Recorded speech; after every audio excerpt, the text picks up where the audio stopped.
লা ইলাহা ইল্লাল্লাহ এমন একটি কালিমা যা অন্ধকারকে আলোকিত করে। এটি এমন একটি ঢাল যা আগুন থেকেও রক্ষা করে। আসসালামু আলাইকুম।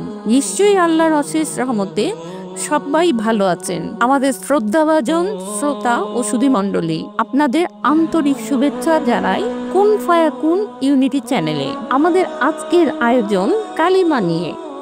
লা ইলাহা ইল্লাল্লাহ মুহাম্মাদুর রাসূলুল্লাহ।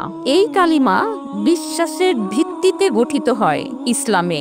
নবী করিম সাল্লাল্লাহু আলাইহি ওয়াসাল্লাম যখন মক্কায় নবুয়ত পান ৪০ বছর বয়সে, তখন প্রথমে তাওহীদের দাওয়াত দেওয়া হয়। তার মুখ থেকে প্রথম উচ্চারিত এই সত্যই ছিল, লা ইলাহা ইল্লাল্লাহ, আল্লাহ ছাড়া কোনো উপাস্য নাই।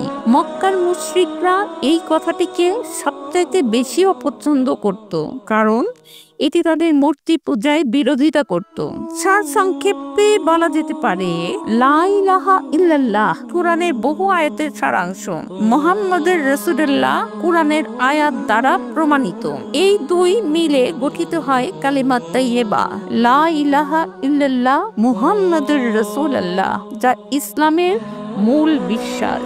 লা ইলাহা ইল্লাল্লাহ মুহাম্মাদুর রাসূলুল্লাহ এটি কিভাবে এসেছে প্রথমে বুঝে রাখা জরুরি।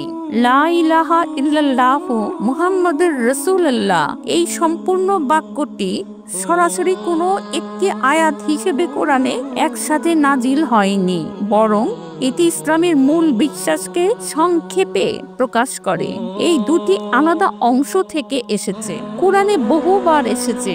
এটি ইসলামের মূল ভিত্তি, তাওহীদ, একত্ববাদ। কোরআনে বহু স্থানে এক কথায় মর্ম এসেছে। সূরা মুহাম্মদ 47/19, ফালাম আন্নাহু লা ইলাহা ইল্লাল্লাহ, অর্থ জেনে রাখো আল্লাহ ছাড়া কোনো উপাস্য নাই। আবার সূরা আল ফাতহ সূরা 48 আয়াত নাম্বার 29 এর শুরুতে আছে মুহাম্মাদুর রাসূলুল্লাহ, বাংলা অর্থ মুহাম্মদ সাল্লাল্লাহু আলাইহি ওয়াসাল্লাম আল্লাহর রাসূল। যে অন্তর লা ইলাহা ইল্লাল্লাহ দিয়ে জীবিত, সে কখনোই পুরোপুরি মরে না। আমিন।